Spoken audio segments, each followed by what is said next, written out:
On the 3rd of January, 1889, Friedrich Nietzsche stepped out of his boarding house in Turin and saw a coachman flogging a horse in the piazza. Something in him broke. He crossed the square, threw his arms around the horse's neck, and collapsed against its body, weeping. He never recovered. The man who had written more clearly about human cruelty heard stupidity and the cost of seeing what others refused to see. That man's final conscious act was absorbing the pain of an animal that the rest of the street walked past without slowing down. The coachman kept his schedule. The pedestrians kept walking. And the only person in the piazza who couldn't tolerate what was happening was carried away and spent the remaining 11 years of his life in silence. The world didn't lose Nietzsche to madness. It lost him to a capacity for seeing that the world was never designed to accommodate. That's the part nobody talks about when they discuss why intelligent people withdraw.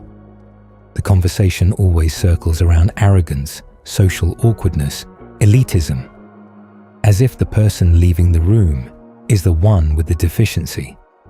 But the deficiency isn't in the person who leaves, it's in the room.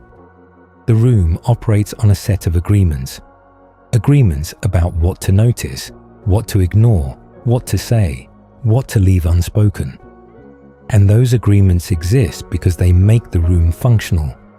They keep things moving. They prevent the kind of friction that would make ordinary interaction unbearable. Intelligent people see the agreements. They see the mechanics underneath the conversation, the performance inside the friendship, the transaction underneath the kindness, and seeing it doesn't make them superior. It makes them incompatible with a space that requires everyone to pretend the mechanics aren't there. There's a reason this keeps happening, and Schopenhauer nailed it with an image that hasn't aged. He compared human society to a group of porcupines in winter, driven together by the cold, driven apart by each other's quills, shuffling closer and recoiling until they settle at a distance where the cold is tolerable and the quills don't reach. That distance is what people call politeness, civility, normal social behavior. It's a negotiated middle ground where nobody gets warm enough and nobody gets hurt too badly. Most people live their entire lives at that distance and never question it. The intelligent person feels the distance and knows exactly what it costs. Knows that the conversations stay shallow because depth would mean someone gets pricked. Knows that the warmth is rationed because real closeness would require a tolerance for pain that the room has already voted against. And eventually, the cold of being alone becomes preferable to the particular kind of cold that comes from standing in a crowd and still not being warm. The withdrawal doesn't happen all at once. It starts with editing. You learn which parts of yourself the room can handle, and you start presenting only those parts. You simplify your language. You shorten your observations. You laugh at things that aren't funny because the alternative, silence, or worse, an honest response, creates a discomfort you'll be expected to manage. Every interaction becomes a translation exercise, converting what you actually think into something the room can metabolize without flinching. And the translation is exhausting in a way that people who've never had to do it will never understand. It's not that you think you're better. It's that being in the room costs you something. It doesn't cost anyone else.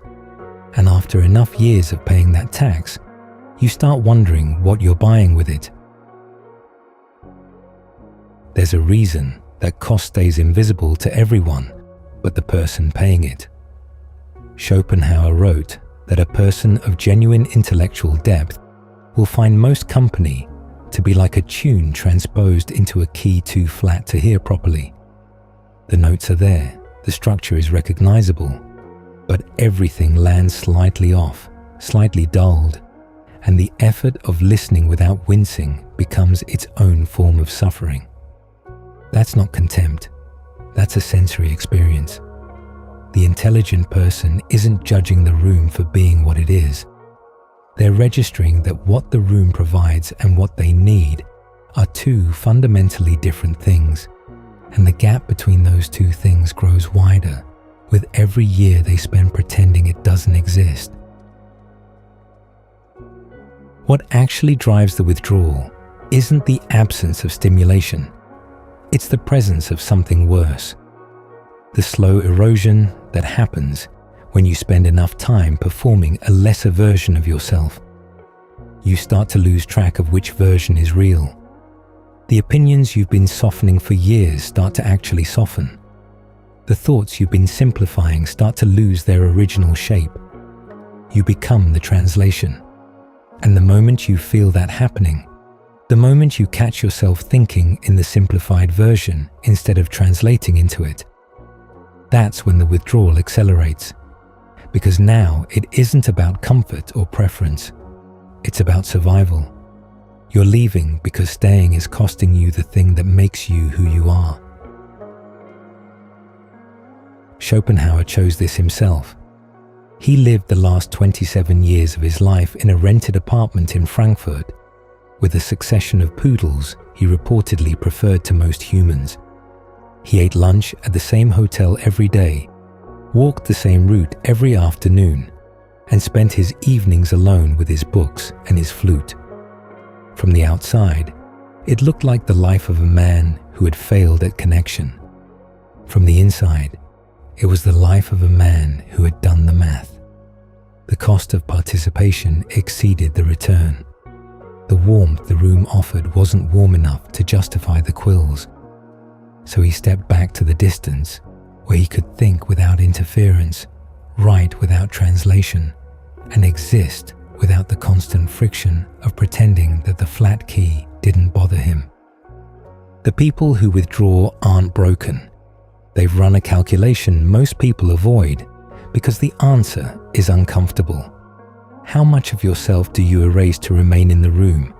And is what the room gives back worth what you erased?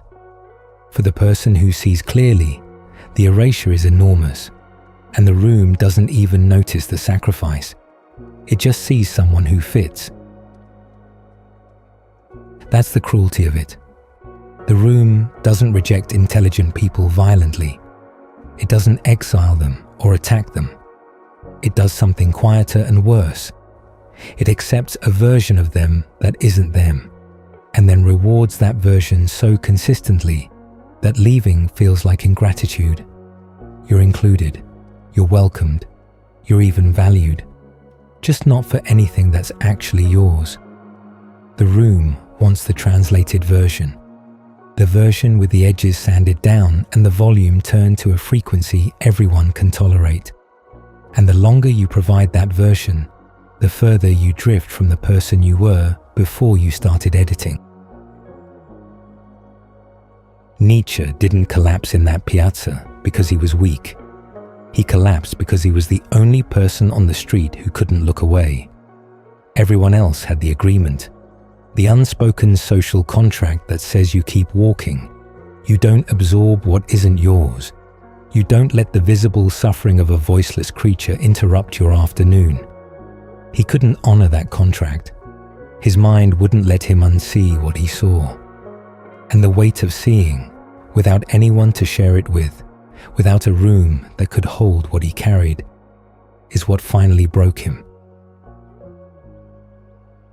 The smart people in your life who went quiet didn't leave because they stopped caring. They left because caring, in a room that doesn't operate at that depth, is a form of pain that has no name and no visible wound. And eventually, the silence of an empty room becomes gentler than the noise of a full one that can't hear you.